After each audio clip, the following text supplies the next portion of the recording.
अगर आप अपने आप को टाइम रहते नहीं कंट्रोल कर पाए तो टाइम आपको कंट्रोल करेगा। बहुत कम लोग होते हैं जिनके पास समय और समझदारी दोनों टाइम पे आ जाती है, वरना अमूमन इन दोनों में उल्टा रिलेशन होता है। आप देखिएगा अभी आपके पास बहुत टाइम है, समझदारी उतनी नहीं होगी। एक टाइम आएगा समझदारी बहुत आ जाएगी, टाइम ही नहीं बचा रहेगा। प्रॉब्लम आती रहेगी, इसमें कोई दो राय नहीं, प्रॉब्लम कभी कम नहीं होगा। इतना ध्यान रखिएगा, इससे ज़्यादा प्रॉब्लम आगे आएगा। और जब तक जिंदा हैं तब तक निंदा होगी। इंसान अच्छा था ये सुनने के लिए मरना पड़ेगा। नहीं बैठूंगा चाहे मेरी लाइफ में कितना बड़ा फकअप हो जाए, क्योंकि परफेक्ट तो है नहीं लाइफ, फकअप तो होते रहेंगे। तो मुझे ये सीखना पड़ेगा कि भाई ओवरकम करके अगला दिन तो आ जाएगा ना यार। जब सारा दिन अगला आ गया, बात खत्म हो गई, तो मैं क्यों वहां पड़ा रहा हूँ, क्यों सिचुएशन में पड़ा रहा हूँ, क्यों मैं ये सोचता रहा हूँ कि फलाना आदमी ने मेरे साथ क्यों किया, या उसे ऐसे नहीं करना चाहिए था, उसको ऐसा करना चाहिए था, वो चीज़ मुझे क्यों नहीं मिली, मुझे मिल जानी चाहिए थी, और करता रहा हूँ। उससे मैं अगली चीज़ें भी तो खो रहा हूँ। आज मुझे अब कहीं और होना चाहिए ताकि मुझे अगली चीज़ दिखाई दे। स्वामी विवेकानंद कहते थे, पुराना धर्म कहता था कि नास्तिक वो है जो ईश्वर पर विश्वास नहीं करता, नया धर्म ये कहता है कि नास्तिक वो है जो स्वयं पर विश्वास नहीं करता। अगर आपको अपने ऊपर विश्वास है तो आपकी फिजिकल फिटनेस, आपकी मेंटल फिटनेस, आपकी ट्रेनिंग, आपकी और आपकी आयु को देखते हुए आपके लिए सारी दुनिया पड़ी। You can conquer the world, the whole world is for you. अगर आप डिमोरलाइज्ड हैं, अगर आपकी नेगेटिव थिंकिंग है, तो आपको सारी चीजें पॉजिटिव होते हुए भी भविष्य अंधकार में दिखेगा। भविष्य में आस्था रखिए, अपने में विश्वास रखिए, और आपका भविष्य बहुत रिलेटिव ना, मेरे सगे रिलेटिव, मैं उनके घर पहुंचता था ना तो मेरे को वो ऐसे मिलाते थे कि पड़ोसी है, बताते नहीं थे रिलेटिव है। कोई आ जाता था उस टाइम ये एक्सप्रेस ही नहीं करते थे रिलेटिव है, ये हमारे दूर के रिलेटिव है, ये हमारे दूर के रिलेटिव, इस तरह से बताते थे। अच्छा, उनको बताया तो नहीं कि तुम मैं मामा हूँ तुम्हारा, उनको बता तो नहीं दिया जो बाहर बैठे कि मामा हूँ? नहीं बताया। आज अपने घर के एक फंक्शन में बुलाने को तरसते हैं। आप किसी भी कामयाब इंसान को देख लो, अपनी कंपनी में देख लो, अपने परिवार में देख लो, आपको एक चीज तो मिलेगी उसकी लाइफ में, और वो मिलेगी डिसिप्लिन। उसका एक जीने का तरीका है, और जब आप डिसिप्लिन हो जाओगे ना तो आप देखोगे कि आप फ्री हो। हमें लगता है डिसिप्लिन ने हमें बांध दिया, डिसिप्लिन सेट्स यू फ्री। आपके प्रॉब्लम जो है वो है कभी शो ऑफ मत करिएगा, अमीर बनो, अमीर दिखो नहीं, समझा भाई ना। शांति से दम बैठ जो पता चले किसी को बैंक बैलेंस देके तो आरबीआई का मसला। भाई कितने दिन बैठेगा, कितने दिन तुम्हें लगता है तुम निकाल सकते हो? 3 दिन निकाल दे, 4 दिन निकाल दे कि तुम सोच सकते हो कि नहीं अब करेंगे, अब करेंगे, अब करेंगे। अभी तो 40 दिन बचे, अभी 50 दिन बचे, अभी 3 महीने, अभी 6 महीने हैं। ये ख्याल खा जाएगा तुमको। तुम्हें अगर कुछ भी उखाड़ना है अपनी जिंदगी में, एक साल में जो भी सामने रखा हुआ है उसको अचीव करना है, तो भाई आज से ही शुरू होना पड़ेगा। चाहे 2 घंटे हो, 6 घंटे हो, 5 घंटे हो, 4 घंटे हो, जितने भी शोज हैं, जितनी भी बकवास है, इनका कोई मायने नहीं है अगर अपनी जिंदगी में जो भी पथ निर्धारित किया है उसमें नहीं चल रहे हो तो, क्योंकि तुम अपनी जिंदगी में हार रहे हो। वो जब हार जाओ चुपचाप बैठ जाओ, सब गाली देंगे तुम्हें सब। अरे हम जानते थे दिल्ली में, हम जान रहे थे दिल्ली में जो पढ़ रहे थे, वो कनॉट प्लेस में लड़की लेके टहलते थे, वो दारू पीते तो हमने खुद ही देखा इनको 40 बार। ये दुनिया है, जब तुम हारोगे ना तुम्हारी गली का कुत्ता भी भौंकेगा तुम पर। तो आप इंसान से कुछ भी छीन लो, पर जब तक इंसान की मर्जी उसके पास है ना, वो आज़ाद है। सही बात है। आप उसे जेल में बंद कर दो, उसे खाना मत दो, पर जब तक इंसान की मर्जी उसके पास है, इंसान आज़ाद है। जहां आपने उसकी मर्जी छीन ली, वहां इंसान की आत्मा मरनी शुरू हो जाती है। जैसे यहाँ कह रहे थे ना कि सपने, हाँ, मर जाना। जैसे ही ये सपना मर गया, क्योंकि आदमी की इंटरनल फ्रीडम उसकी लास्ट फ्रीडम है। जो इग्नोर करके गया है, शक्ल याद रखिएगा उसकी। अभी जो नीचा दिखा के गया है उसकी शक्ल याद रखिएगा। अपना वक्त आएगा ना भाई, ये व्हाट्सएप पे इनके मैसेजेस पड़े रहेंगे, सीन नहीं करेंगे अपन। लड़की वड़की का चक्कर में मत पड़ो। जिस दिन तुम भाई अपनी BMW लैम्बो में मॉम डैड को बिठा लोगे ना, उस दिन बताना, यू विल फील लाइक कि भाई ये फुद्दू है ये सब।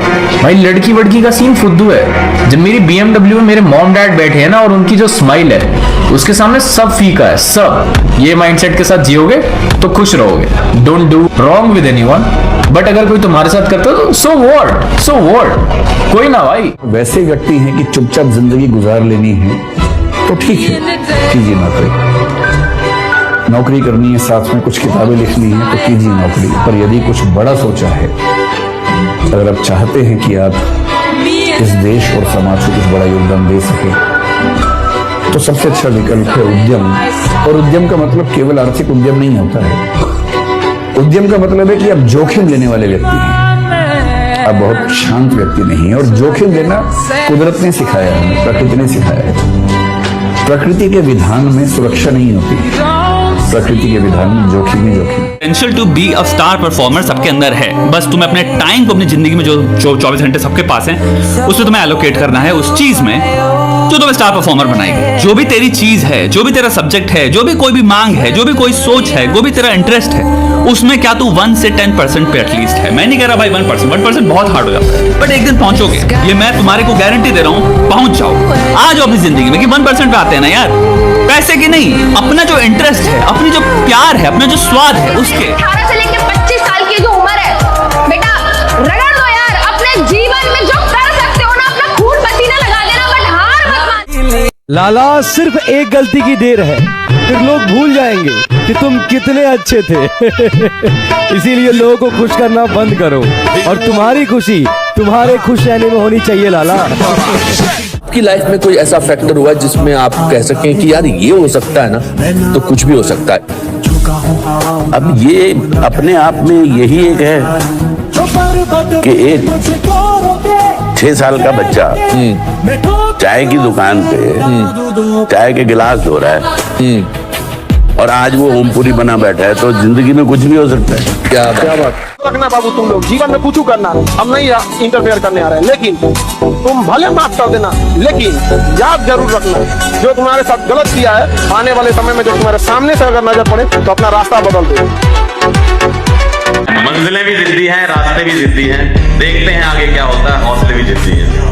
एक चीज याद रखना, जीवन में कोई भी एग्जाम हो, कोई भी कंपटीशन हो, कोई भी जंग हो, कोई भी लड़ाई हो, या तो आप उसमें जीतते हो या तो आप उससे सीखते हो। आप जीवन में कभी हारते नहीं हो। कुछ लोगों को लगता है कि मैं उनकी बुराई करता हूँ। अरे नहीं रे, इतना फालतू वक्त नहीं है मेरे पास, और वक्त होता भी तो भला क्यों करता मैं बुराई उनकी। मेरे खर्चे से कम है कमाई जिनकी। राहें जहाँ तक जाएगी राहगीर वहाँ तक जाएगा। तुम दरिया से क्या पूछ रहे हो कि नीर कहाँ तक जाएगा। अरे खींच धनुष की डोर, निशाना साधो अपनी मंजिल का। खींच धनुष की डोर, निशाना साधो अपनी मंजिल का। बाकी बाद में देखेंगे। तुम्हारे माता पिता को भी लगे कि वाह यार, लड़के ने क्या मचाया है। तुम्हारे अंदर भी ना एक घमंड आ जाए कि इतनी मेहनत कर ली, किस्मत को झुकना पड़ेगा। करो ना, कब करोगे, बाद में सिर्फ सिंपैथी मिलेगी, सक्सेस नहीं। और इस साल ऐसा तो नहीं होने देंगे। ये काम आप जिंदगी में करें, उसको डिलीजेंस से करें। ऐसा करें कि कोई गलती ना हो, अपना पूरा दिमाग लगाकर करें, सोच समझ कर करें। ऐसे करें कि ये काम जिंदगी में आपका पहला काम है और इसके बाद आपको मौका नहीं मिलेगा, और शायद ये काम आपका जिंदगी का आखिरी काम है, इसके बाद फिर मौका नहीं मिलेगा।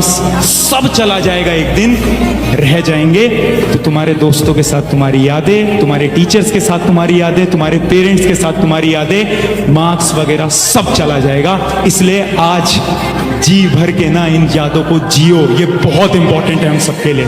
तुम्हें बस 3 दोस्तों की जरूरत है अपनी जिंदगी में। पहला वो जो तुम्हें तुम्हारी गलती पे आके गाली दे, ये ना बोले कि इट्स ओके, इट हैपेंस, नहीं, जो तुम्हें सच बोलने से कभी डरे ना। दूसरा वो जिसको तुम अपनी दिल की बातें बता सको, जिसपे तुम अपनी जिंदगी से ज्यादा भरोसा करते हो। और तीसरा वो जिसको अगर तुम रात को 3 बजे भी कॉल करके बोलो ना कि भाई जरूरत है, तो वो बिना कोई सवाल करे बस तुमसे ये बोले कि तू कहाँ है ये बता। अगर तुम्हारे पास ये 3 दोस्त है ना, इनको संभाल के रखो। बहुत मुश्किल जिंदगी में एक बात याद रखना यार, किसी अच्छे के चक्कर में किसी सच्चे को मत खोना, वरना पछतावे के सिवा कुछ नहीं मिलने वाला है।